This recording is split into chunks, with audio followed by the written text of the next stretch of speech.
광주 전남권 뉴스입니다. 광주 전남 공동혁신도시 상권이 좀처럼 침체의 늪에서 빠져나오질 못하고 있습니다. 상가 두 곳 중 한 곳이 비어있을 정도로 공실률이 심각한데요. 5만 자족도시로 조성됐지만 인구는 늘지 않고 상가만 우후죽순 들어서면서 공급 과잉으로 인해서 갈수록 임차인 찾기가 어려운 상황입니다. 손준수 기자입니다. 국내 최대 공기업이 자리한 한국전력 주변 상가 건물. 혁신도시 중심 상권이지만 줄줄이 임대 문구가 붙어 있습니다. 안에 아무것도 안 돼 있는 거 있잖아요. 뭐 바닥이나 이런 거는 한 번도 들어온 적이 없다고 생각하시면 돼요. 옆 건물도 사정은 비슷합니다. 건물 입구에 거미줄이 쳐 있고 우체통에는 전기요금 고지서가 쌓여 있습니다. 애타게 임차인을 찾고 있지만 거래는 물론이고 요즘은 문의 전화조차 없습니다. 3년 차, 4년 차에만 지금 지어지다 말았거든요. 그 뒤에는 뭐 상가 자체를 짓지를 않았습니다, 거의. 그러다 보니까 보통 적게는 뭐 4년, 많게는 8년 채 비어있는 상가들도 아직 있죠. 고금리에 대출이자 부담 때문에 무작정 임대료를 낮추기도 어렵습니다. 저희들도 마찬가지로 대출이 있고 대출에 따른 이자도 나가야 되고 원리금을 상환을 해야 되는데 임대료를 낮게 부르다 보니까 저희가 그게 안 맞는 거죠.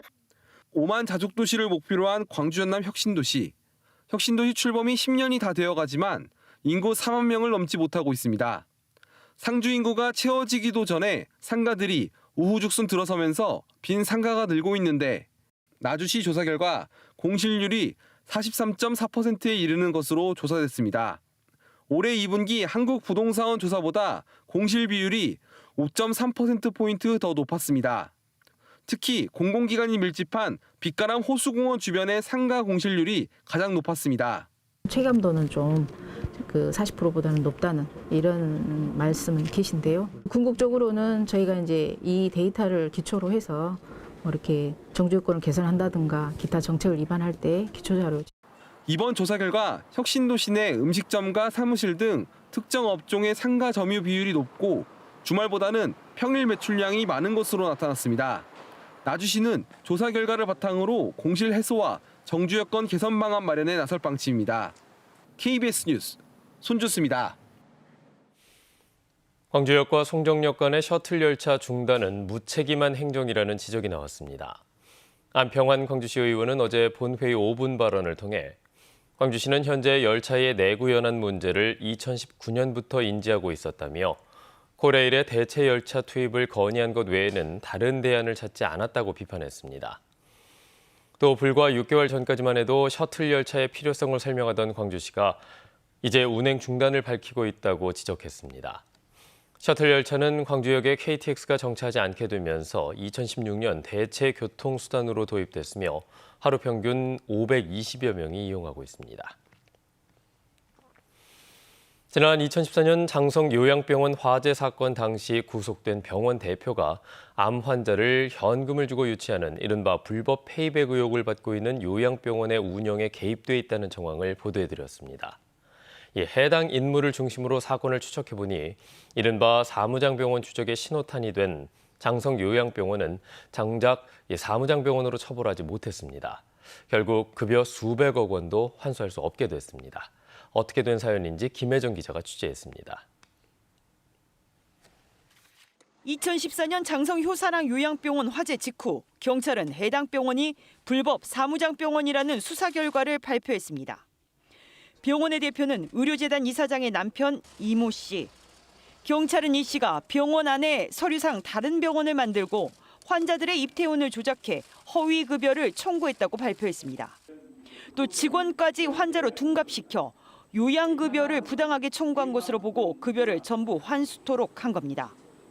그 청구했던 금액 전체에 대해서 부당 청구로 보고 사기 금액 전체로 보고 있습니다. 국민건강보험공단이 환수 결정한 금액은 520억. 하지만 한 푼도 추징할 수 없었습니다.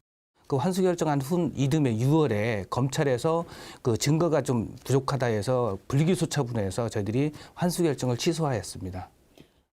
이 씨가 지난 2014년 당시 운영한 요양병원과 한방병원은 모두 5곳. 이들 병원에서 불법으로 얼룩진 환자 유치 실태는 심각했지만 당시 병원 운영에 대한 사법부 판단은 받지 못했습니다. 사무장병원으로 결론 나지 않아 추가 조사가 어려웠기 때문입니다. 지역 의료계는 이 씨가 스스로 대표라고 칭하는 암 요양병원에 불법 환자 유치 의혹에 대한 제대로 된 수사가 이뤄지지 않는다면 환자를 돈벌이 수단으로 전락시키는 행위는 계속될 수밖에 없다고 경고합니다. KBS 뉴스 김혜정입니다. 창고형 유통업체인 코스트코의 전남 동북권 입점 추진이 구체화되고 있습니다. 지난주 코스트코가 순천과 광양의 후보지를 각각 한 곳씩 직접 방문한 것으로 확인됐습니다. 두 도시 간의 유치 경쟁 조짐도 보입니다. 이성각 기자입니다. 올해 상반기부터 코스트코의 입점 의사를 타진해온 순천시와 광양시.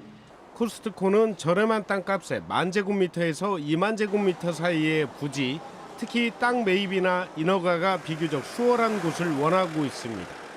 순천시와 광양시는 이런 조건에 맞는 후보지 몇 곳을 제안했고 코스트코 측은 지난 19일 순천과 광양의 후보지를 한 곳씩 직접 방문한 것으로 확인됐습니다. 순천시는 개발 사업지 가운데 한 곳을 둘러봤고 면적과 가격에 대해서도 의견을 주고받았다고 밝혔고 광양시는 저렴하게 매입할 수 있는지 인허가 과정이 용이한지를 중점적으로 살펴봤다고 전했습니다. 수도권과 영남 충청권에는 이미 입점했지만 호남권에 한 곳도 없는 상황에서 코스트코가 광양만 권역 입점에 대해 구체적으로 검토하는 게 확인된 셈입니다. 입점 논의가 구체화되면서 순천시와 광양시가 코스트코 유치를 놓고 경쟁하는 모양새입니다. 두 지역 시민들의 기대와 관심도 높아지고 있습니다. 대량으로 구매할 수 있는 점이 좋죠. 다시 생기면 너무 좋을 것 같아요. 우리 시민들을 위해서도 또 저를 위해서 또 우리 아이들을 위해서. 시민들이 많이 이용할 수 있을 것 같고 아무래도 싸니까 그런 점에서 코스트코가 들어오면 참 좋을 것 같습니다.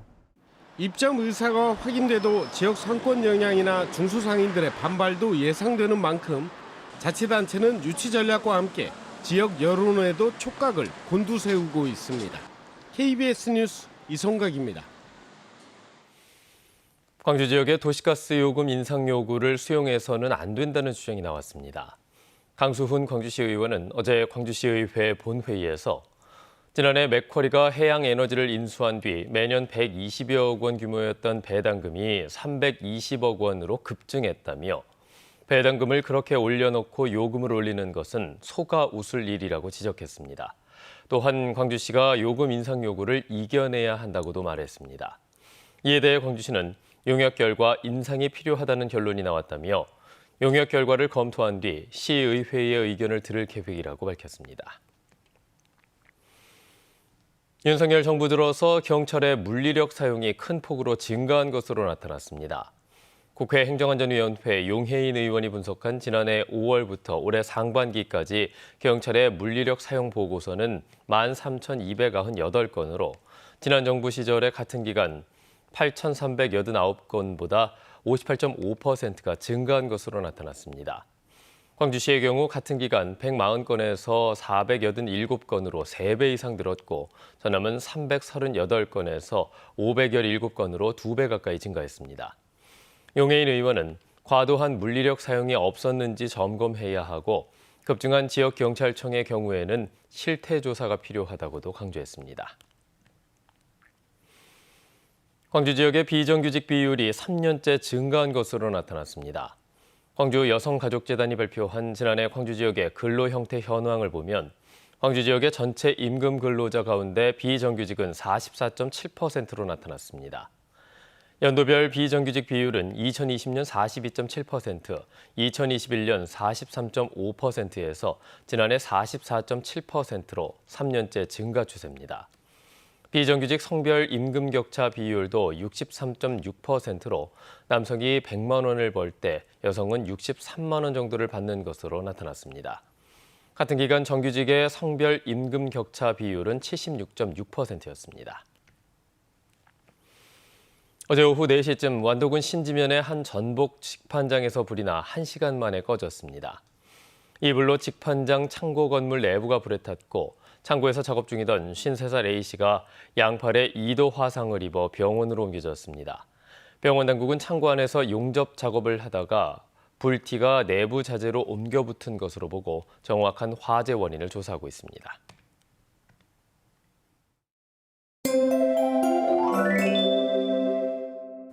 오늘은 어제보다도 온화하겠습니다. 광주의 아침 기온 12도로 어제보다 2, 3도가량 높은데요. 아침에도 쌀쌀함이 조금 덜합니다. 한낮 기온은 23도 등으로 평년보다 2도에서 5도가량이나 높겠습니다. 비교적 온화한 날씨 속에 가을을 즐겨보시면 좋겠습니다. 오늘 하늘도 대체로 맑겠습니다. 다만 내륙 지역을 중심으로는 오전까지 안개를 조심하셔야겠습니다. 내일 밤부터 모레 새벽에는 비가 조금 내리겠습니다. 양은 5mm 안팎으로 적겠지만 돌풍과 천둥, 번개가 동반되는 만큼 안전사고에 주의하셔야겠습니다. 다음 자세한 지역별 기온입니다. 오늘 아침 기온 어제보다 1도에서 3도가량 높게 시작하고 있고요. 한낮 기온은 담양과 화순 24도까지 오르겠습니다. 순천과 광양의 낮 최고 기온 25도로 온화하겠습니다. 목포의 한낮 기온 23도, 강진 25도, 장흥과 해남 24도로 어제보다 1도에서 3도가량 높겠고요. 신안을 비롯한 도서 지역은 22도에서 23도가 예상됩니다. 바다의 물결은 전해상에서 비교적 잔잔하겠습니다. 금요일 새벽에 비가 그치고 낮 기온이 다소 내려가겠고요. 주말에는 다시 맑고 선선하겠습니다. 날씨였습니다. 뉴스를 마칩니다. 여러분 고맙습니다.